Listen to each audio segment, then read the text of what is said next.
Hello, everyone. Welcome back to St. Louis Teens. Today, we are here with Rodney Sanders, who is the founder of eBAM, Exploring Black Artists in Memphis, a social networking organization with a mission to connect the corporate community to the arts community by facilitating interaction among Memphis professionals and boosting patronage of arts organizations, specifically those that present artists that highlight the African American, Africa, Caribbean, Afro-Latinx, and Black experience.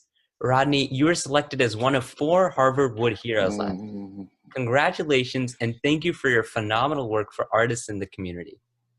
Hey, thank you so much. And Sheree, let me begin by saying thank you for allowing me to speak today. And it is so refreshing and encouraging to see young people like yourself out there making a positive difference in the community. So kudos to you.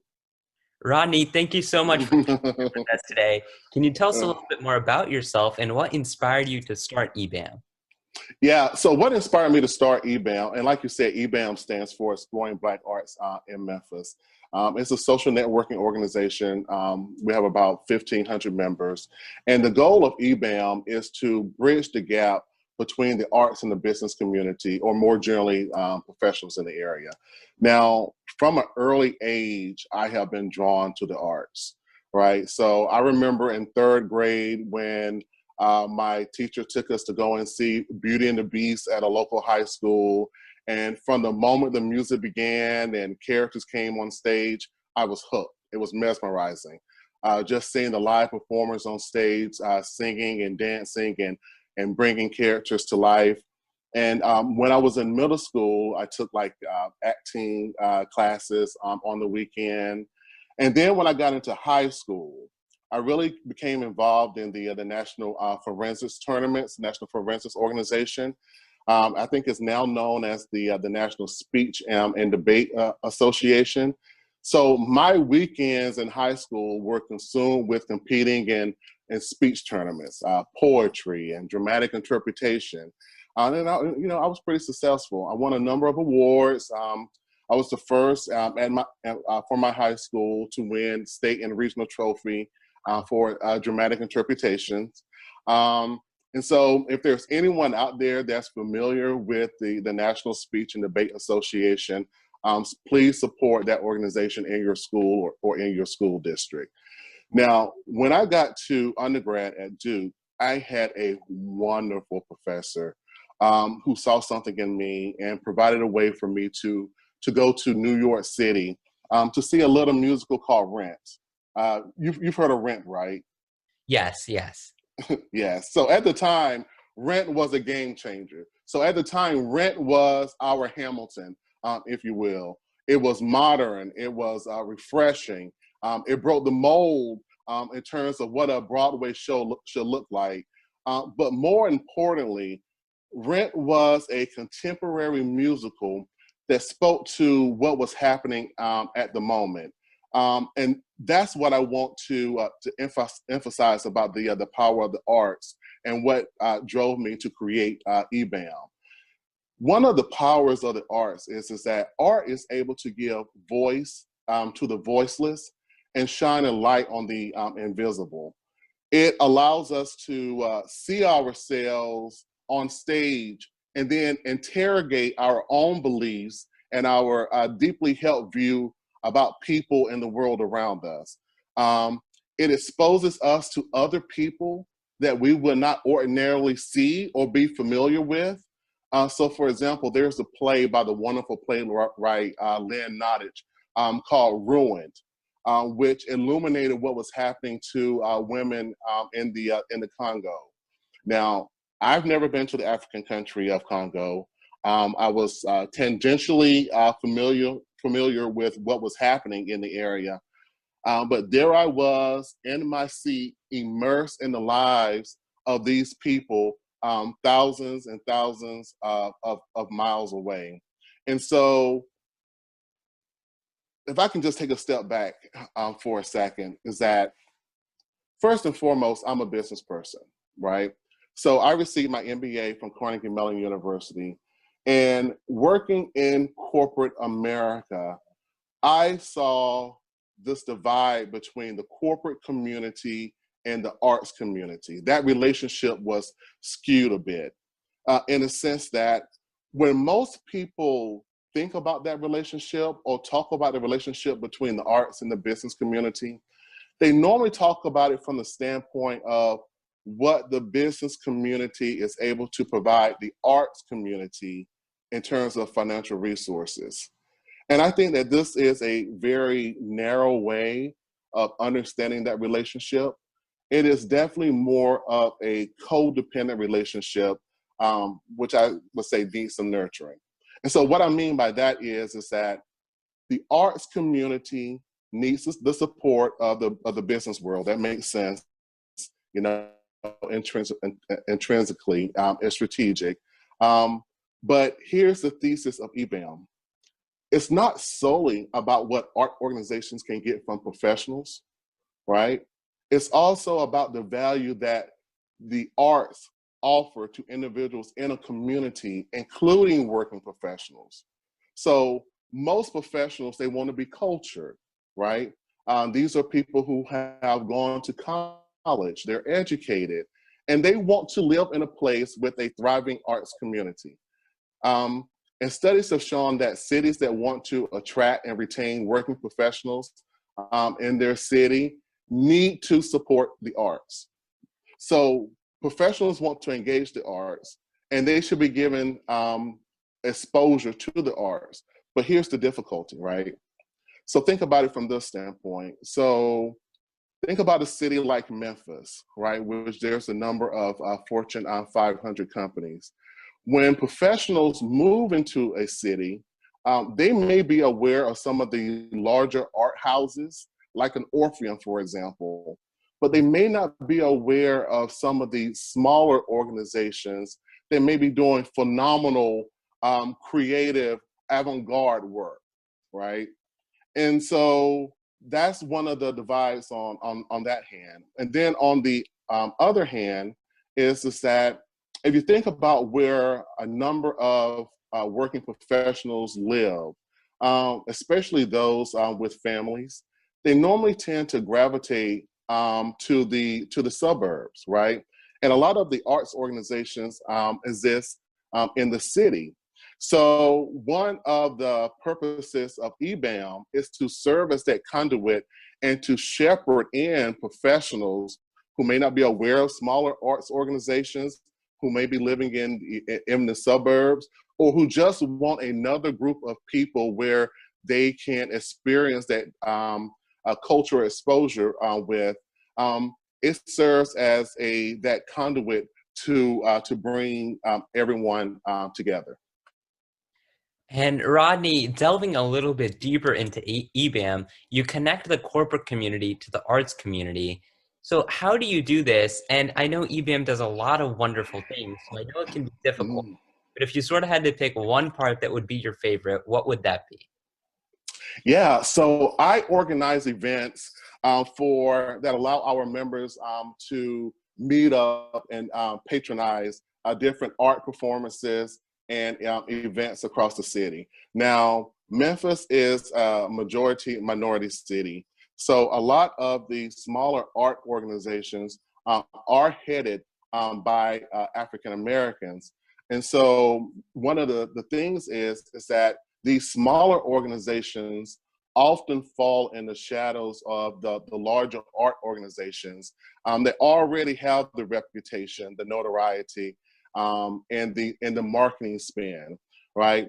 So I organize these events so that we can patronize some of these smaller art organizations. But let me also say that it's not just the smaller venues that we go to. If there's a production at a larger venue with a predominantly African-American cast, we also go. But we also attend those shows that may not have a predominantly African-American cast, but may have African-American cast members. You know, one of the things that I neglected to tell you is that when I was in corporate America in Philadelphia, I performed, right? So I did shows, I did plays. And so I know how it is when, as an African American performer, when you come out and you take that final bow and you look out in the audience and you see no one that looks like you. It is very disheartening. So, so one of the things about eBAM is supporting all African American cast members.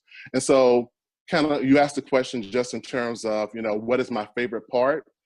I love it when through eBAM, I introduce someone to a show that they never experienced or thought they would ever attend, and I can see them clapping their hands or tapping their feet, or I can see the wheels turning in their head because something in the show has provoked a thought in them.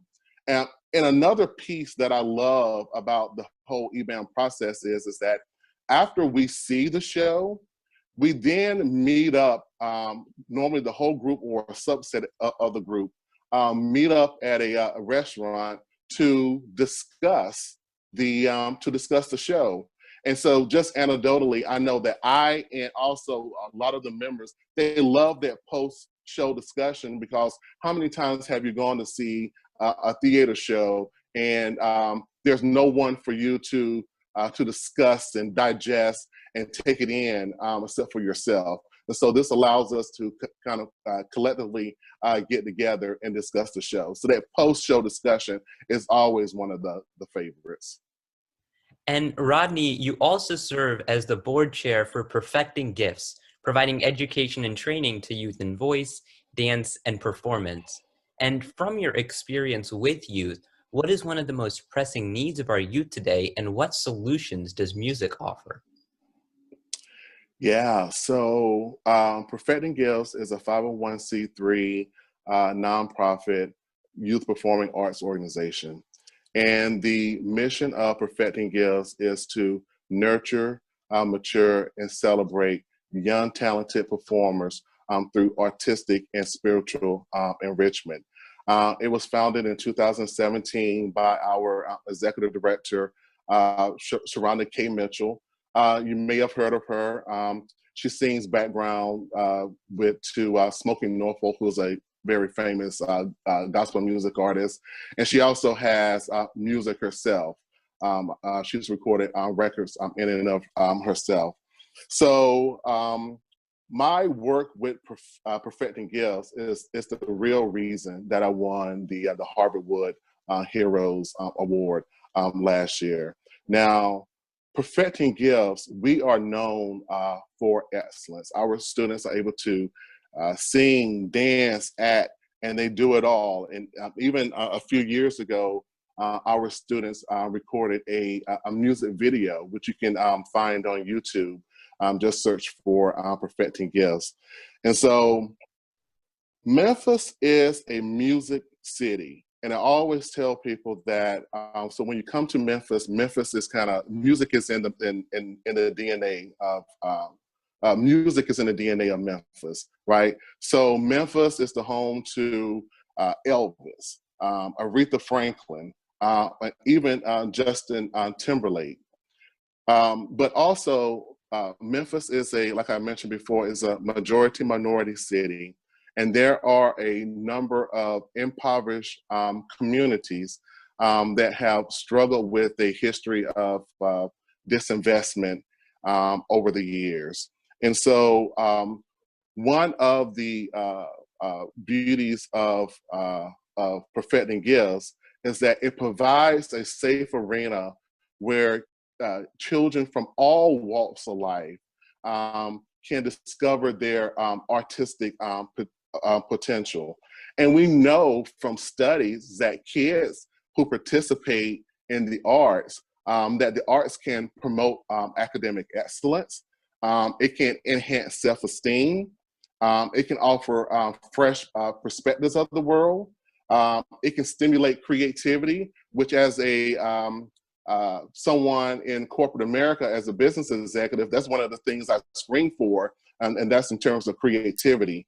Participate in the arts can cultivate leadership skills. It can drive positive change. So there's a number of benefits in terms of participating in music education and arts programs in general. And so this is important, not just for the children, but also for the city of Memphis in terms of continuing that music legacy and promoting growth of the city, and also working with the students who are going to one day grow into adults with a clearer sense of themselves and a clear appreciation for differences and differences among people. And so, and if I can just circle back for a moment, you asked the question, what is the most pressing needs of youth today? Yes. Now, this is one thing that I really want to emphasize. I would say that one of the most pressing needs for youth today is actually direction and guidance.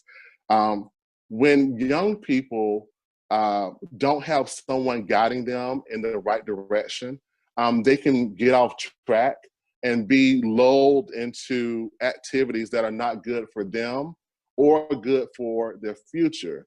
Now, an extension of that is that when youth are not given direction, they can also float around without a sense of direction. And that is just as insidious because it doesn't allow them to really capitalize on their potential or really focus on how to make a difference in the world, which really equates to wasted time and wasted opportunity for the child and for humanity. That's why I think it's great to have organizations like Perfecting Gifts with staff members and volunteers and board members who can metaphorically place their arms around each child and help them to develop their craft and provide guidance in terms of career direction, and also help to model good character and mold them into the type of citizens that we want them to be. And with the onset of the pandemic now, how have things changed for both eBAM and Perfecting Gifts and the people you help, and how are you navigating these challenging times? Yeah, so they call it the new normal for a reason, right? So just to kind of take it piece by piece. So looking at eBAM, Exploring Black Arts in Memphis. So with eBAM, the whole kind of fundamental purpose of eBAM is to provide an avenue for adults to congregate and to patronize the arts. With COVID-19, pushing groups of people to get together and aggregate, especially if they don't quarantine together, is something that is frowned upon. So we have been looking at new ways in terms of how to engage our members and how to engage with different arts organizations. And in actually a few weeks or so, we're going to relaunch eBAM so that we can take advantage of some of the social media aspects and the virtual aspects, and really try to go in a new way. And I think that is vital for us to continue to patronize the arts and engage with the arts. Even during this pandemic, you remember at the beginning of the pandemic, and we just got whiff that there was this virus that was going around that had the potential to kill people, and there was no cure, and that it was affecting uniquely communities of color. There was a lot of anxiety associated with that. So one of the powers of the arts is that it helps to provide a balm, if you will, BALM, a balm, and helps to kind of soothe individuals' anxieties and fears. I can tell you there were so many times at the beginning of the pandemic that I put on my soundtrack of Hamilton in Hadestown, or listening to this one jazz artist. His name is Omar Sosa, out of Cuba, and so that's one of the powers of the arts, just in terms of helping to allay fears and calm anxieties, and also in this moment, if you remember, during this whole summer, we had these moments of racial reckoning, right? And I think that instead of stepping away from the arts during this time, one of the reasons that I'm looking to reconfigure eBAM and try to find a way that we can continue to engage with each other is that the arts is a means by which people can view the world, and it's able to expose struggles, and it's able to illuminate solutions to struggles, which is really needed especially during this whole volatile time. Even though things have cooled down now, we're just one incident away from things reemerging, And so I think being active with the arts, especially for the adults and with eBAM, is going to be very important. Now, with perfecting gifts, we're dealing with children, right? So these are, elementary, middle, and we have a few high school students. And so there are particular needs when you're dealing with children. And so, and you're probably aware of this, kids are suffering from a lack of being able to socialize with their friends. They are in school virtually all day. And everyone needs, but particularly children, they need a way to express themselves and express their creativity. Because if you think adults are filled with anxiety, can you imagine how anxious kids without all of the information may feel? So one of the kind of pivots that we did during the pandemic for Perfecting Gifts is that we have migrated in terms of virtual learning. Like, for example, but it's just not in the tradition of how virtual learning is carried out in school. For example, with summer camp this year, our students put together vocal performances. They worked with guest performers who came in, and also our students put together a music video. And so that music video is also on YouTube. And so it allowed for the students to reconnect with their creative friends. It allowed for an outlet to express themselves.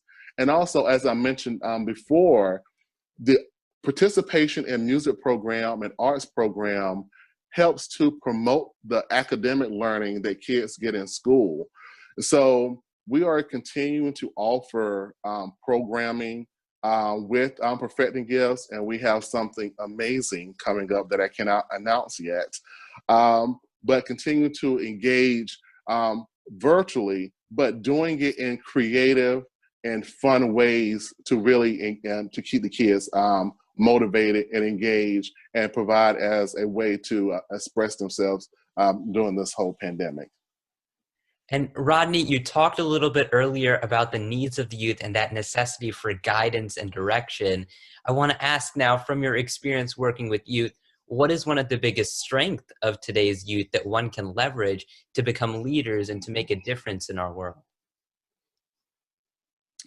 Yeah, so I would say that the biggest advantage that the youth have today, which I think is unprecedented for this generation, is never before in history have we seen a group of people interconnected, right? So through social media, individuals are able to connect with one another. Now, how you use that interconnectedness, it can be used for good or evil. There's nothing more disheartening than to see a young person make a TikTok video where they're using racial epithets or they're denigrating another group. And then those words and those images go out to their followers, which then feed into their followers, and it just propagates. And so I think that strength in terms of being interconnected with one another can be used for good. And so that's why I applaud you for what you're doing, just in terms of spreading this message of positivity out there.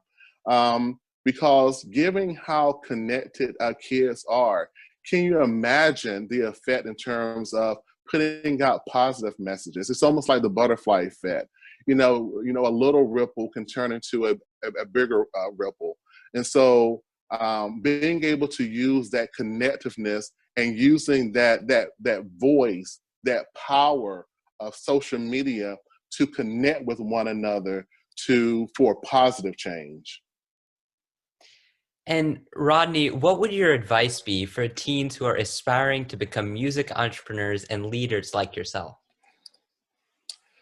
Yeah, so first and foremost, I think that if you're going to be an entrepreneur, regardless of whether it's in music or whatever, you got to have a sense of tenacity and you got to have a sense of passion, right? So when you're driving your own business, there's not anyone really telling you what you should be doing, right? It is really up to you in order to make that effort.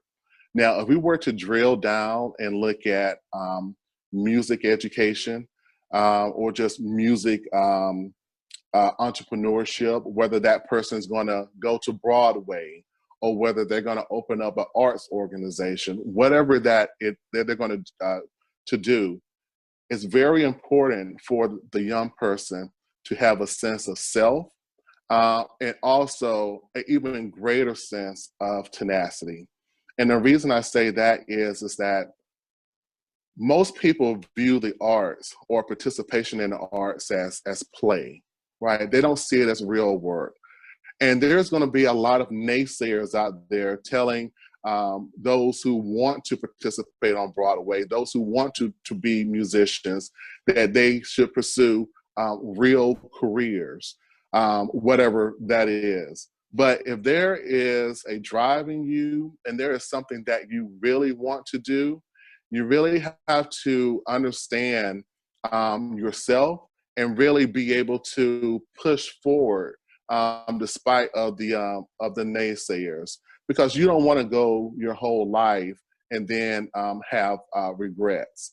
And so that's the one thing. And then the second thing, just in terms of leadership and also just being an entrepreneur, and particularly I wouldn't necessarily say a music entrepreneur, I would say an arts entrepreneur. No matter how talented you are going to need the support of other people at some point in your career. So it's very important for those who are pursuing entrepreneurship and especially pursuing arts entrepreneurship to build relationships, and not just build relationships, but also to surround themselves with people that they trust, because you don't want to get to a point and find out that, number one, you don't have the relationships, or because of character or whatever, you have built bad relationships. You're going to need other people in this pursuit of your dream and your passion. So just be aware of how you treat people and how you interact with people, and just know and be intentional about the relationships that you want to build going forward. Rodney, thank you so much for your phenomenal service to our youth. Thank you so much for your time today and answering all of our questions. Additionally, the links to the performances of the students of Perfecting Gifts will be in the description below. Oh, thank you so much. And thank you so much, Ree. I really appreciate it.